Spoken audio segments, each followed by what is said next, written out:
En este sumar, sumar categorías, vean que todavía no entro en el análisis de los derechos humanos. En este sumar categorías antropológicas, acudí a la Constitución Política de Panamá porque estuve unos días atrás en Panamá en una capacitación de jueces panameños y me llamó la atención que Panamá también en distintos artículos, no en uno solo, como pasa en México, sino en distintos artículos de la Constitución Política Unitaria de Panamá, se considera como categorías antropológicas la raza. Hay muchos científicos que dicen que la raza no existe, que lo que hay son una sola naturaleza humana con distintos colores, negros, blancos, amarillos, mestizos, mulatos. Panamá considera también como categoría el nacimiento, el derecho a nacer. Y es muy interesante el derecho a nacer ante países en los cuales hay aborto y se mata al hijo en el vientre de la madre. En algunos casos contra la voluntad de la madre, en algunos otros casos con la voluntad propia de la madre. Nacer como derecho humano o como categoría antropológica. La clase social como categoría antropológica en la Constitución Política panameña. La clase social. Es lógico, cuando nosotros estudiamos la cultura y la geografía política de Panamá, vamos a ver gente muy, muy rica y gente muy, muy pobre, pero igualmente vamos a encontrar gente muy, muy rica, triste, y gente muy, muy pobre, alegre. Y esas variables de las clases sociales es muy interesante entenderlas desde el punto de vista de lo que se quiere, desde el punto de vista del derecho, distinto a lo que se quiere desde el punto de vista de una ideología de género. Porque una ideología de género puede querer que todos sean ricos a costa de los ricos y sin embargo a los pobres no les interesa ser ricos, sino tener otros derechos y otras categorías distintas como la salud, la alegría que tienen, el trabajo constante, el pescar y el producto de la pesca, etcétera. Panamá tiene como categoría el sexo, la religión, las ideas, la militancia política, los grupos étnicos, la nacionalidad. Qué bonito es hablar de nacionalidades. Hay un autor experto en derechos humanos que dice que si los derechos humanos son universales no debería de existir fronteras. De Agostini se llama. No debería de existir fronteras. Ahora cuando hablamos tanto de migración, los derechos de los migrantes, si los derechos humanos son universales, no deberían de existir fronteras. Ve qué interesante este debate que nos plantea de Agostini. La edad, qué importante es analizar la edad y las edades y el desarrollo de la persona, hombre o mujer, desde las distintas edades, las ideas religiosas, la posición social, la naturaleza de la unión de sus progéneres.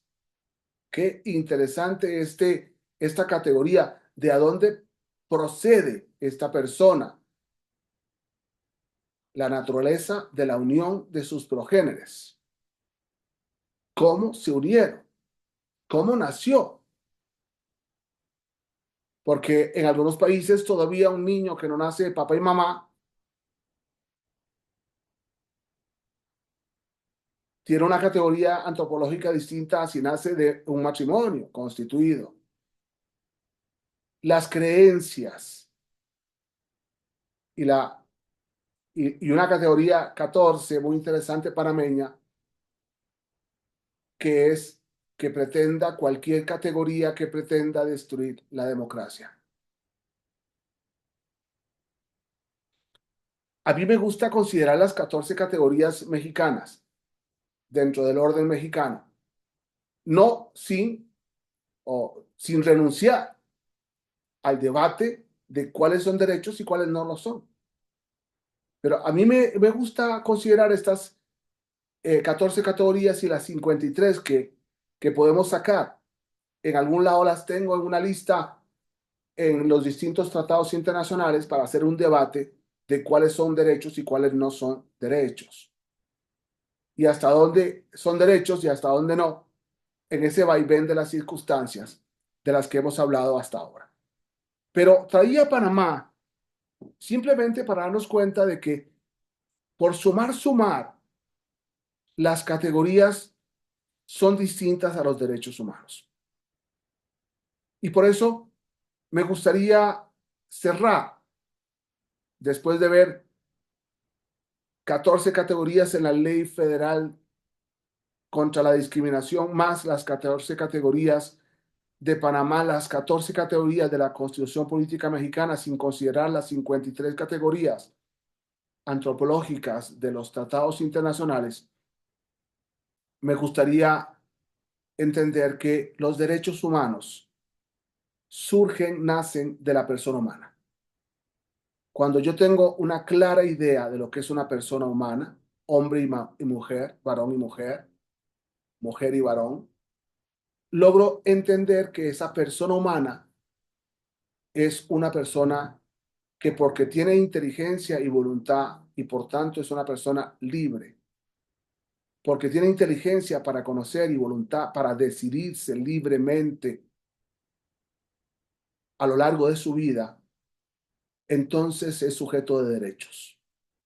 Y por tanto, entre mejor comprensión yo tenga de la persona humana desde el punto de vista filosófico, biológico,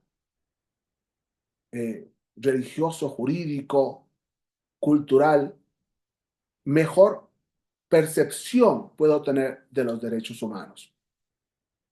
Por el contrario, la constante violación de los derechos humanos de las personas en todo el mundo y en México se debe a una pobre concepción de la persona que nos lleva a reducir a la persona a un simple animal, como ocurre en muchas casas en las que la mascota es más importante que la nana, que el chofer, que el jardinero.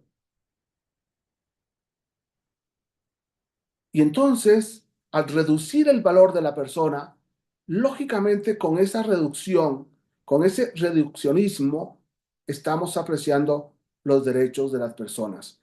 Y con ese reduccionismo estamos valorando indistintamente el derecho de libertad de las personas, indistintamente el derecho a la religión de las personas, indistintamente el derecho a la educación de las personas, hasta poder hablar de clases de derechos, clases de religión religión o tipos de libertades. Por eso, claro, no podemos estudiar el derecho, perdón, a la persona como sujeto de derechos, como lo hace la ideología de género, renunciando, negando la biología, negando la antropología, negando la naturaleza humana, negando al ser humano en su dignidad de persona, porque entonces lógicamente sacaríamos una especie de reduccionismo jurídico de la persona, sino por el contrario, llegando al nivel más alto de perfección de esa persona humana para comprenderla en todo su sentido. Si nosotros seguimos considerando la perspectiva de género desde una ideología de género, es muy posible que en las próximas décadas haya una minusvalorización de la persona humana, varón y mujer. Y en vez de hablar de empoderamiento, en vez de hablar de derechos, estaríamos hablando de personas que poco a poco, libertad a fumar marihuana, drogadictas, libertad a cambiar de sexo, personas sin personalidad sexual, y empezamos a reducir el valor de los derechos de las personas porque hemos empezado por reducir el valor de la persona. Por eso me parece que ahora podemos entrar al debate de qué son derechos humanos y qué no, porque hemos entendido que no puede ser derecho humano reducir a la persona humana en sus cualidades y en sus categorías, en sus valores, en sus principios, en sus virtudes. Muchas gracias.